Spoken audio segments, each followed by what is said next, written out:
ناظرین، بریک سے پہلے ہم بات کرتے ہیں پروفیسر ڈاکٹر زمان شیخ کے ساتھ پالیسسٹک اوویرین سنڈروم کے حوالے سے. آئیے بات چیت کا سلسلہ آگے بڑھائیں. ڈاکٹر صاحب، جیسے کہ بات ہو رہی تھی پالیسسٹک اوویرین سنڈروم کے حوالے سے، اور آپ نے پیچیدگیوں کا تذکرہ کیا تھا. پیچیدگیوں کے حوالے سے میں ایک چیز اور آپ سے جاننا چاہوں گا. آپ نے بڑھتے ہوئے وزن کی بھی بات کی تھی. وزن کس طرح سے بڑھتا ہے؟ کیونکہ اکثر و بیشتر ہمارے ہاں جو ہمارا لائف سٹائل ہے وہ بھی ایک کنٹریبیوٹری فیکٹر ہوتا ہے. کچھ لوگ سٹریس میں، ڈپریشن میں، اوور ایٹنگ کی وجہ سے بھی موٹے ہو جاتے ہیں، اور کچھ لوگ بہت زیادہ آرام پسند ہونے کی وجہ سے بھی موٹے ہو جاتے ہیں. اور یہ چیز اتنی کامن ہو چکی ہے کہ اب تو بچوں میں بھی نظر آنے لگی ہے. تو آپ ڈفرینشیٹ کیسے کر سکتے ہیں کہ آیا اس مرض کی وجہ سے بچی موٹی ہو رہی ہے یا یہ نارمل موٹاپا ہے جو آ رہا ہے؟ جی ہاں، یہ کافی امپارٹنٹ اسپیکٹ ہے اس کی. اب دیکھیں نا، موٹاپا جو ہے وہ ایک عام موٹاپا جو ہوتا ہے چربی بڑھنے کی وجہ سے، جس کی اپنی وجوہات ہیں جو موروثی بھی ہو سکتی ہیں، جینیٹک، فیمیلیل، پوری فیملی موٹی ہے، اور انوائرمنٹل، ماحولیاتی.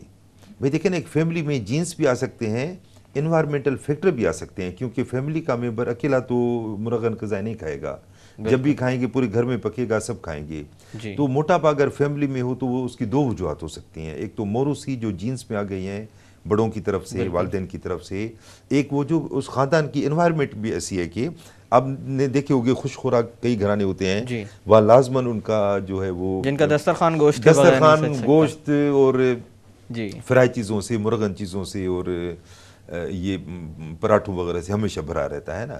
وہ پورا پھر اس کا ریفلیکشن یہ دیکھتے ہیں کہ خاندان کا ماشاءاللہ ہر فرد ہیلتھی ہوتا ہے بہت زیادہ.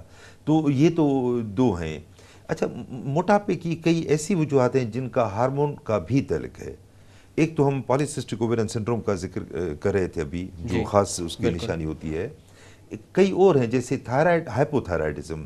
تھائرائڈ کے امراض کو ہم کئی حصوں میں ڈیوائڈ کر سکتے ہیں، مگر مین دو ہوتا ہے، ایک ہائپر، ایک ہائپو. ہارمونز بڑھ جاتے ہیں، ایک جسم کم میں ہو جاتے ہیں. تو جب ہارمون تھائرائڈ کے کم ہو جاتے ہیں، جس کو ہم مکس ایڈیما یا ہائپو تھائرائڈزم کہتے ہیں، اس میں بھی وزن بڑھتا ہے.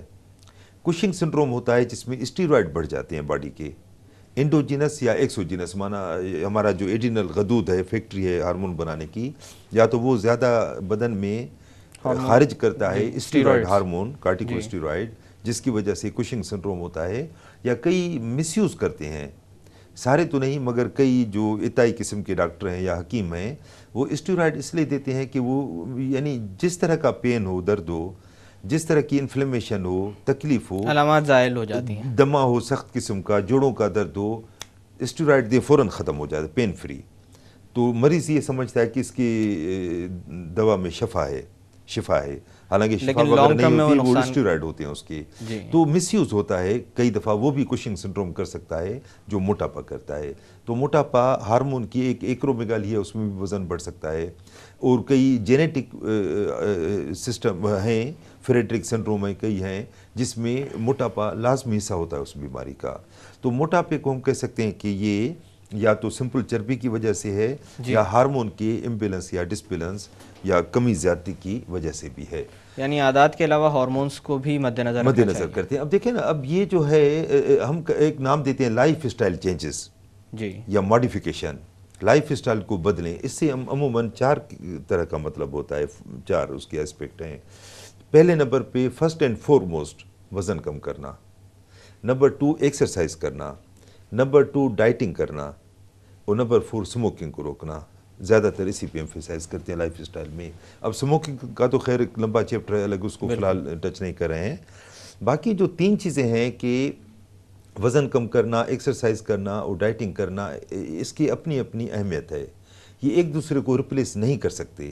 لوگ یہ کہتے ہیں کہ ہم ولیمے کا کھانا کھا کے ڈٹ کے، جو مشہور ہے ہمارا شادیوں کا کھانا جو ہوتا ہے، آدھے گھنٹے کی ایکسرسائز کریں گے تو برابر ہو جائے گا وزن، اس کو کمپنسیٹ کریں گے. تو کوئی یہ مسکنسیپشن ہے، غلط فہمی ہے کہ ہم جتنا کھاؤ آدھا گھنٹہ ورزش کرو تو اس کو بیلنس کر دیں گے. یہ سب سے بڑی غلط فہمی ہے. آپ آدھا گھنٹہ ورزش کر کے 2 بسکٹ کو تو ہضم کر سکتے ہو، کھانے کو ہضم نہیں کر سکتے، کیونکہ جتنی کیلوریز آپ برن کرتے ہیں آدھے گھنٹے میں، وہ تقریباً دیکھیں نا، اگر جاگنگ مشین پہ جو کمپیوٹرائزڈ آج کل وہ آتے ہیں، اس میں آتا ہے کہ اگر آپ 10 منٹ ایکسرسائز کریں نا تو 40 کیلوریز کے قریب ضائع ہوتی ہیں. 40 کیلوری کا مطلب ایک بسکٹ. کیونکہ 10 گرام کاربوہائیڈریٹ ہوتا ہے ایک بسکٹ، ایوریج بسکٹ کی بات کر رہا ہوں، کافی رینج ہوتی ہے، ایوریج جو ہوتا ہے 10 گرام کاربوہائیڈریٹ ایک بسکٹ میں ہوتا ہے اور 4 کیلوری ہوتی ہے 1 گرام کاربوہائیڈریٹ میں. تو ایک بسکٹ میں آن دا ایوریج سراسری طور پہ 40 کیلوری ہوتی ہیں، جو آپ 10 منٹ کی واک سے ایک بسکٹ کو ہضم کر سکتے ہیں صرف. تو آپ کتنے ایکسرسائز کریں گے اس ولیمے کو ہضم کرنے کے لیے؟ نتیجہ یہ ہوگا کہ چربی چڑھتی جائے گی باڈی پہ، اسپیشلی پیٹ میں. تو ایک دوسرے کی ریپلیسمنٹ نہیں ہے، ایک دوسرے کو کمپلیمنٹ کرتے ہیں. مطلب آپ ڈائٹنگ کریں گے اور اس کے ساتھ ساتھ ایکسرسائز کریں گے تو اس کو ڈائٹنگ کو فائدہ پہنچائے گی، میٹابولزم کو انہانس کرے گی، تھوڑی بہت زیادہ نہیں، کیلوری بھی برن کریں گی. مگر ایکسرسائز کے کئی اور بھی فائدے ہیں. وزن کم کرنا اس میں صرف ایک فائدہ ہے، ایکسرسائز شوگر بھی کم کرتی ہے، بلڈ پریشر کم کرتی ہے، کولیسٹرول کم کرتی ہے، دماغ کو آکسیجن پہنچاتی ہے، ہمارے دل کو اور پورے جسم کو، کیونکہ سرکولیشن تیز ہو جاتی ہے، دل کی دھڑکن بڑھ جاتی ہے، آکسیجن، فریش خیالات آتے ہیں. آپ صبح سویرے ایکسرسائز کریں، آپ کا دن بڑا خوشگوار گزرے گا. بالکل ایکٹیو رہتا ہے کیونکہ آپ پلاننگ کر دیتے ہیں، آکسیجن برین کو ملتی رہتی ہے، اچھی پلاننگ کر دیتے ہیں صبح ہی آپ. تو ایکسرسائز کے تو کئی اور بھی فائدے ہیں، تو اس کی اپنی امپورٹنس ہے، مگر ایکسرسائز ڈائٹنگ کا ریپلیسمنٹ نہیں ہے. اس طرح کے امراض میں بھی ایکسرسائز ہیلپ فل ثابت ہوتی ہے لازماً. ایکسرسائز تو چاہے کوئی بھی ڈائبٹ کی ٹائپ ہو، ٹائپ 1 ٹائپ 2 سیکنڈری ڈائبٹس کوئی بھی ہو، کسی قسم کا موٹاپا ہو، چاہے ہارمون کی وجہ سے ہو چاہے بغیر ہارمون کا، جو عام طور پہ دیکھتے ہیں، تو ایکسرسائز تو لازماً فائدہ کرتی ہے. اور ایکسرسائز برسک ہونی چاہیے، ٹھنڈی ایکسرسائز فائدہ نہیں کرتی. ٹہلتے ہوئے گئے باغ میں چکر لگایا، یہ ایکسرسائز نہیں ہے. لوگ کہتے ہیں کہ گھر کے کام کاج کرتے ہیں تو ایکسرسائز کی ضرورت نہیں ہے، یہ بالکل غلط ہے. گھر کا کام کاج کا کنسیپٹ ڈیفرنٹ ہے. ایک تھوڑا سا کام کر کے سمجھتا ہے بہت سارا کام کر لیا، ایک بہت زیادہ کام کر کے سمجھتا ہے میں نے کچھ نہیں کیا. تو ہر ایک کا ڈیفرنٹ کنسیپٹ ہوتا ہے گھر کے کام کاج کا. ایک کیلکولیٹڈ اسٹرکچرڈ ایکسرسائز نہیں ہے. تو گھر کا جو بھی کام کاج کریں، اسٹرکچرڈ پلاننگ کے ساتھ ایکسرسائز جو ہم عموماً ریکمینڈ کرتے ہیں، کم از کم آدھا گھنٹہ ڈیلی فریش ایئر میں ناشتے سے پہلے کریں. ویسے بھی ایکسرسائز کا مقصد یہ ہوتا ہے کہ اپنی باڈی کو آپٹیمم پہ لے کے آنا. تو میرے خیال سے ہم لوگ جو کام کاج کرتے ہیں اس میں کبھی بھی ایسا نہیں ہوتا کہ ہم اپنے آپ کو تھکا رہے ہوں. ہاں بالکل، جی ہاں. اور نہیں، اس میں پھر تھوڑا سا ایک دوسرا اسٹیم ہے کہ اسٹرینس ایکسرسائز کرنا، یعنی سخت قسم کی جاگنگ کرنا، سخت قسم کی ویٹ لفٹنگ کرنا، یہ بھی کنٹرا انڈیکیٹڈ ہے. ینگ آدمی کر سکتا ہے، مگر 40 سال کے بعد یہ بھی ہم منع کرتے ہیں. اتنی اسٹرینس ایکسرسائز کی ضرورت نہیں ہوتی. برسک واکنگ کریں، ہلکا پھلکا جو وزن اٹھائیں، وہ چیزیں کریں جو ریگولر ڈیلی کر بھی سکیں آپ، اور جو پاسبل بھی ہیں، جو ہیلتھ کے لیے بہتر ہیں. ایروبک ایکسرسائز اور کبھی کبھی آئسومیٹرک بھی. اچھا، اب ہم آتے ہیں وزن کم کرنے پہ. لائف اسٹائل میں ایک سموکنگ، ڈائٹنگ، ایکسرسائز، وزن کم کرنا. وزن کم کرنا سب سے زیادہ امپورٹنٹ ہے.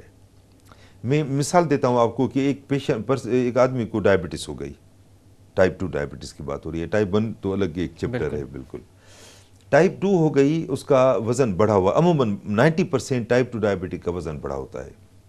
اگر سمپل وہ وزن کم کریں تو ڈائبٹس کچھ عرصے کے لیے غائب ہو جائے گی، ختم. سمپل وزن کم کریں. اور یہ کہنا آسان ہے، کرنا مشکل ہے. آپ ایک ہفتہ پورا ڈائٹنگ کریں، ایک دن جا کے ولیمے کا کھانا کھائیں، بیلنس برابر ہو جاتا ہے. اور بڑا مشکل ہے، بڑا وہ چاہیے، اپنا بڑا صبر چاہیے، اور وہ چاہیے، ول پاور چاہیے. اچھا، پہلا کام یہ کریں کہ آپ ویئنگ مشین خریدیں. اس کے بغیر تو آپ ڈائٹنگ کر ہی نہیں سکتے.